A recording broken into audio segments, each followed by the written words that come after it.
Friends, welcome to my channel. आप सभी का स्वागत है। आज के current topic sunflower oil import के बारे में बात करेंगे।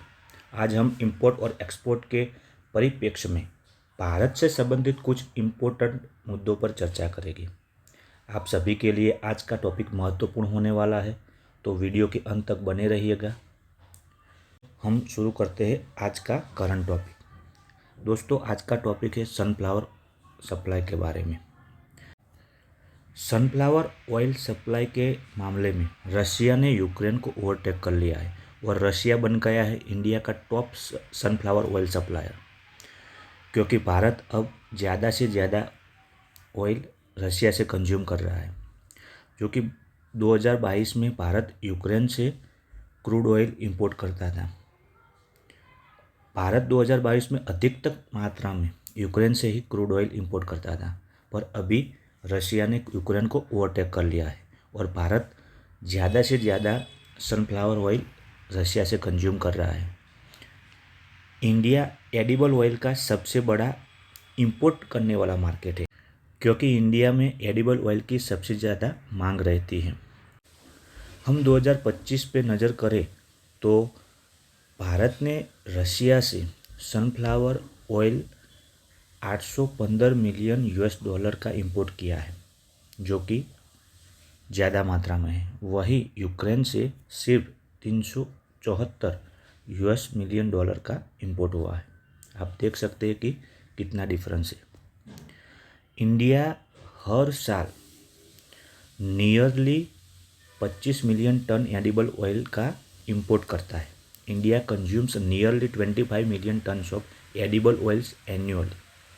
एडिबल ऑयल में palm oil, soybean oil, sunflower oil का समावेश होता है। अब हम समझते हैं युद्ध के पहले की स्थिति, बिफोर द वार।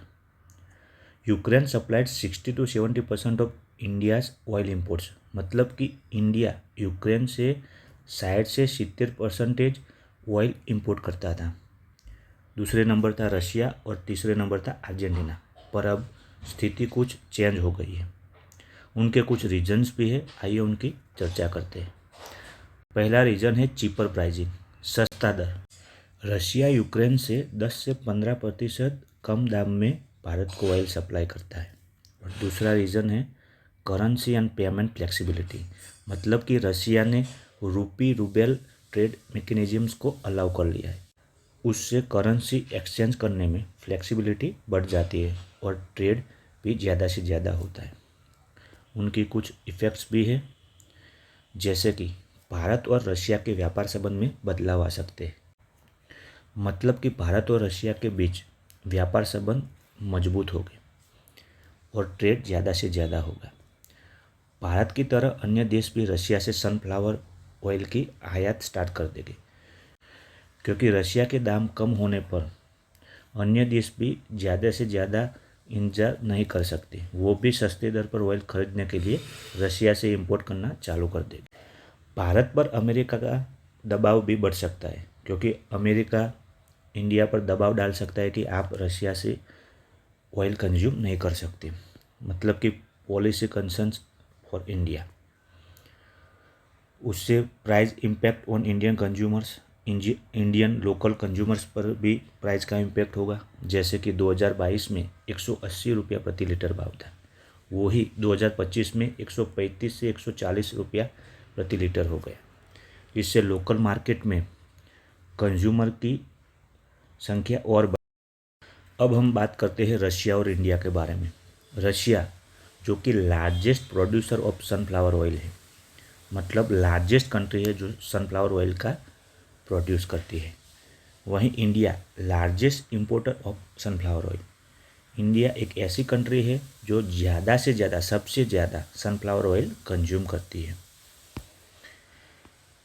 अब हम भविष्य में क्या स्थिति हो सकती है उनके बारे में बात करेंगे। Future outlook. First, Bharat Russia पर हेवीली डिपेंडेंट ना हो जाए। मतलब कि भारत सब कुछ रशिया से ही इंपोर्ट करना शुरू न कर दे, क्योंकि इससे अन्य कंट्री के साथ भारत के संबंध कुछ बदल सकते हैं।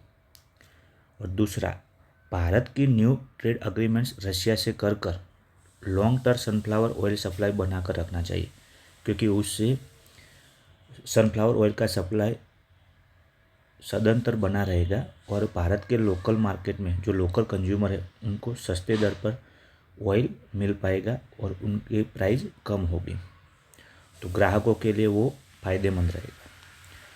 तो thank you very much friends. आपको ये वीडियो पसंद आया तो लाइक, शेयर, कमेंट और सब्सक्राइब कीजिए। आपके कुछ सुझाव हो तो कमेंट में लिखिएगा। Thank you so much.